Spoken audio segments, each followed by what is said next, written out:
জাতীয় পার্টি যদি ভালো ক্যান্ডিডেট সিলেকশন করে এবং ইনক্লুসিভ ইলেকশনের স্বার্থে তারা ইলেকশনে অংশগ্রহণের সুযোগ পায় আসে, তাহলে এখন যেরকম জামায়াতের কম্পিটিটর বিএনপি, ছোট বড় যাই হোক কম্পিটিটর বিএনপি, তখন বেসিক্যালি জামায়াতের কম্পিটিটর হবে জাতীয় পার্টি। বিএনপিকে আলাদা রেখে জাতীয় পার্টির সঙ্গে কম্পিটিশনের কথা ভাবতে হবে সেকেন্ড পজিশন সিকিউর করার জন্য। সুতরাং জামায়াত ইসলাম ওই কারণে জাতীয় পার্টিকে নিষিদ্ধ চাইছিল। বাকি যে লেভেল প্লেয়িং ফিল্ড আর বিচার, এটা তো আপেক্ষিক কথা, এটা চলছে এবং চলবে। ওই তিনটা মেইন ইস্যু, ওই তিনটা কারণে গ্রহণ করি। পিয়ারের ইস্যুটিতে এসেছিল এবং আমরা যেহেতু আজকে আলোচনার বিষয় রেখেছি যে বিভক্তির যাত্রায় শঙ্কার ছায়া, বিভক্তির একটা বড় কারণ এখন দেখা যাচ্ছে পিয়ার। কারণ আলোচনা চলাকালীন সময়ে একটি রাজনৈতিক গ্রুপ তারা যুগপৎ আন্দোলনে গেলেন, যদিও এরকম মাঠ গরম করার মতো আন্দোলন না, কিন্তু এটা তো ঠিক যে তারা নিশ্চয়ই চাইছেন যে তাদের রাজনৈতিক সক্রিয়তাও প্রকাশের জন্য, তো এটার একটা এজেন্ডা হয়তো বা পিয়ার। আমি একটু শুরুতেই কোট করছি সাউথ চায়না মর্নিং পোস্টের একটা প্রতিবেদন, খুব রিসেন্ট সময় এসছে, এবং সেখানে তারা এই পিয়ার সিস্টেম নিয়ে বলছেন। সেখানে এক জায়গায় তারা বলছেন যে তবে এই প্রস্তাবে একমত নয় বিএনপি, এবং তার কারণ হিসেবে তারা বলছেন যে বিএনপি মনে করছে এতে তারা ভোটে জিতলেও সংসদে সংখ্যাগরিষ্ঠতা হারাতে পারে। মানে একটা বিদেশি গণমাধ্যম থেকে কোট করলাম। এবং অনেকেই এই ধারণাটি করেন যে বিএনপি কি এর মধ্যে আসলে এরকম কোনো আশঙ্কা দেখেন যে কারণে পিয়ার নিয়ে তাদের এত সমস্যা, নাকি আসলে আরও গঠনমূলক কোনো কারণ আছে। আর একটু ছোট্ট যোগ করে দিই, পিয়ারের বিরোধিতা যখন বিএনপি বা তার মিত্ররা করছেন, তখন যতটা না হচ্ছে গিয়ে এটি অনেক বেশি, আমি কি বলবো, স্থূল ভাষায় এটার বিরোধিতা হচ্ছে, একাডেমিক আলোচনা কম হচ্ছে। অর্থাৎ এই কারণে পিয়ার আমরা মানছি না বা পিয়ারের এই অসুবিধা, তার চেয়ে বেশি হচ্ছে গিয়ে পিয়ার কে বোঝে, পিয়ার এটা কি আর একটু গঠনমূলক হতে পারতো না? গঠনমূলক জায়গায় গঠনমূলক হয়। পিয়ার নিয়ে ইতিমধ্যে অনেক সেমিনার, অনেক গোল টেবিল, অনেক আলোচনা হয়েছে পক্ষে বিপক্ষে দুই দিকে, কিন্তু সংবাদ মাধ্যমে মাঠের রাজনীতিটাকে বেশি গুরুত্ব দেয়। আবারও বলছি আমি যে রাজনীতিবিদরা মেঠো বক্তৃতায় এই যে বিতর্কিত কথা যখন বলেন কিংবা শ্যালো কথাগুলা, সেটা যত হাইলাইটেড হয়, একটা সেমিনারের কথা, একটা এই রুমের ভেতরের আলোচনাটাকে অত বড় করে প্রচার করে আসে না।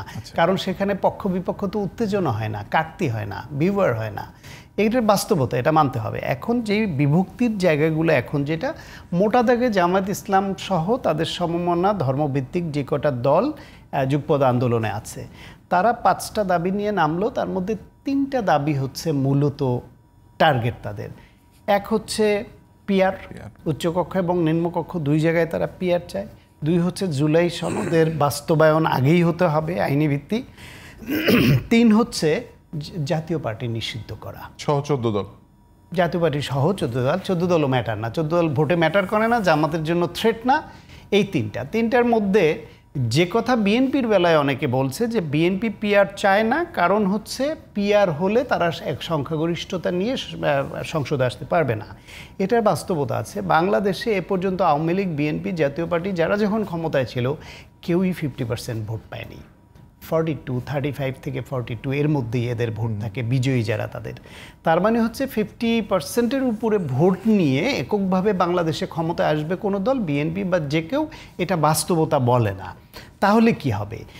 বিএনপি স্বাভাবিকভাবেই তারা মনে করছে এটা হলে তারা আসবে না। তা তারা না আসলে কি হবে? অন্য কেউ তো আসবে না, কেউই আসবে না। তার মানে হচ্ছে কোয়ালিশন গভর্নমেন্ট হবে। বাংলাদেশের প্রেক্ষাপটে কোয়ালিশন গভর্নমেন্ট, যেখানে একমত হওয়া খুবই কঠিন হয় বিভিন্ন বিষয়ে, এমনিতে আলোচনায় সরকার কোয়ালিশন গভর্নমেন্ট করে যারা মূল সরকার, জোটের মূল শক্তি যারা, তাদেরকে অন্যরা এমনভাবে চেপে ধরবে যে ওদেরকে কিনে রাখতে হবে, এদেরকে নানানভাবে তুষ্ট করতে হবে, এই পদ দিতে হবে, এই টেন্ডার দিতে হবে। বাংলাদেশের চরিত্র যা, তাই হবে। এবং এতে করে অনাস্থা ভোটে সরকার পড়ে যাবে, 5 বছর কোনো সরকার টিকবে না। নেপালে যেটা হয়েছে, আপনার 17 বছরে 13 বার প্রধানমন্ত্রী বদল হয়েছে, বাংলাদেশে তার থেকে খারাপ অবস্থা হবে। তার মানে একটা আনস্টেবল সরকার হবে, সাস্টেইনেবল কোনো সিদ্ধান্ত নিতে পারবে না। সুতরাং বিএনপি দেশের স্বার্থে মনে করছে এই দেশে এখনই পিয়ারের উপযুক্ত না। আপনি পিয়ার নিয়ে প্রচারণা চালান, যদি মানুষ গ্রহণ করে এবং ওইটা হয়, বরং উল্টা দিকে আবার একথাও তো বলা যেতে পারে যে জামায়াত ইসলাম যেখানে আপনার বাংলাদেশে বিএনপির সঙ্গে জোট করে একবার 17 আসন পেয়েছিল, আর 2008 সালে 91-তে মানে ইনফর্মাল অ্যালায়েন্স হয়েছিল, এক ধরনের অঘোষিত অ্যালায়েন্স, সেবার 17টা আসন পেয়েছিল। কিন্তু এর বাইরে তারা এককভাবে ইলেকশন করে দুইটা তিনটার বেশি আসন পায় নাই। তাহলে 2-3 আসন পাওয়া দল, কিন্তু ভোটের পার্সেন্টেজে তারা তো 7-8% পর্যন্ত, একবার 10%-এর উপরও বোধহয় ভোট পেয়েছে।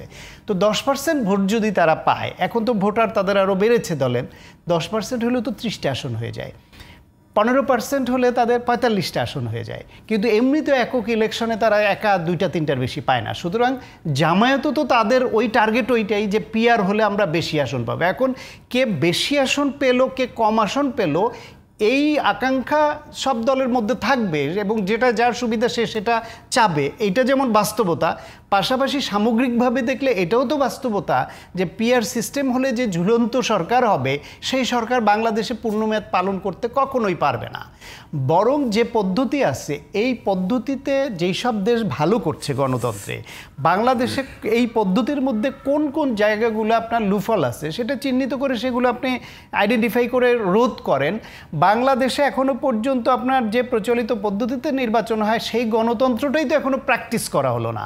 প্র্যাকটিস করে তারপর আপনি পাশ ফেল বলতে পারেন, সেটাই তো এখনো প্র্যাকটিস হলো না, যখন যারা ক্ষমতায় থাকে তার মতো চলে।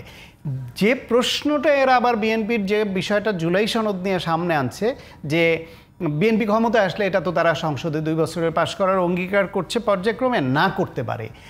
বাংলাদেশে এই মুহূর্তে মানুষ এত বেশি সচেতন, এবং বিশেষ করে জুলাই গণ অভ্যুত্থানের পরে যদি এরা এটা পাশ না করে, তাহলে বাকি সব দল এক হয়ে যাবে, বিএনপি টিকবে না ওই সরকারে। এটা বাস্তবতা, এদেশের মানুষ তাদের টিকতে দিবে না। সুতরাং পরবর্তী যে নির্বাচন হবে, সেই নির্বাচনটা কিন্তু তত্ত্বাবধায়ক সরকারের অধীনে হবে, কোনো দলীয় সরকারের অধীনে না। সেই নির্বাচনে মানুষ বাংলাদেশে এমনিতেই মোটামুটি ভালো চালালো, একবারের বেশি কোনো সরকারকে ভোট দিয়ে নির্বাচিত করে না। তার মধ্যে বিএনপি যদি এই ঘটনার পরও কথা দিয়ে কথা না রাখে, তাহলে তাদের অস্তিত্ব বিলীন হয়ে যাবে। সুতরাং জনগণের উপর আস্থা রাখেন, নিজেদের রাজনৈতিক স্ট্রেংথ ধরে রাখেন। আপনি সেদিকে না গিয়ে এখন একটা ইস্যুকে ধরে যদি অস্থিরতা তৈরি করে নির্বাচন বানচাল করেন, সেটা ঠিক হবে না। থার্ড মেইন ইস্যু যেটা সংক্ষেপে বলি, জাতীয় পার্টি নিষিদ্ধ। এইখানেও জামায়াতের আর একটা রাজনীতি আছে। জাতীয় পার্টি নিষিদ্ধ এতদিন ধরে, এই 14 মাসে তো বলা হয় নাই। আওয়ামী লীগ যখন নিষিদ্ধ করা হলো, তখন তো প্যাকেজ প্রোগ্রামে আনতে পারতো যে জাতীয় পার্টি সহ 14 দল সব নিষিদ্ধ করতে হবে। যখন যমুনার সামনে দাঁড়িয়েছিল এই এনসিপি এবং অন্যান্য জামায়াতের ছাত্র সংগঠনেরা, তখন তো সেটা বলে নাই, তখন তারা এটা ভাবে নাই। এখন ভাবছে যে যদি পিআর পদ্ধতি না হয়, প্রচলিত পদ্ধতিতে নির্বাচন হয়, এবং যেহেতু সংবিধানও নাই, নির্বাচন কমিশনও সেটা মানছে না, সরকারও এখনও সেটা আমল দিচ্ছে না, সুতরাং ধরে নিতে পারি প্রচলিত পদ্ধতিতে হবে। সেই পদ্ধতিতে জাতীয় পার্টি যদি ভালো ক্যান্ডিডেট সিলেকশন করে এবং ইনক্লুসিভ ইলেকশনের স্বার্থে তারা ইলেকশনে অংশগ্রহণের সুযোগ পায় আসে, তাহলে এখন যেরকম জামায়াতের কম্পিটিটর বিএনপি, ছোট বড় যাই হোক কম্পিটিটর বিএনপি, তখন বেসিক্যালি জামায়াতের কম্পিটিটর হবে জাতীয় পার্টি। বিএনপিকে আলাদা রেখে জাতীয় পার্টির সঙ্গে কম্পিটিশনের কথা ভাবতে হবে সেকেন্ড পজিশন সিকিউর করার জন্য। সুতরাং জামায়াত ইসলাম ওই কারণে জাতীয় পার্টিকেও নিষিদ্ধ চাইছিল। বাকি যে লেভেল প্লেয়িং ফিল্ড আর বিচার, এটা তো আপেক্ষিক কথা, এটা চলছে এবং চলবে। ওই 3টা মেইন ইস্যু, ওই 3টা কারণে গ্রহণ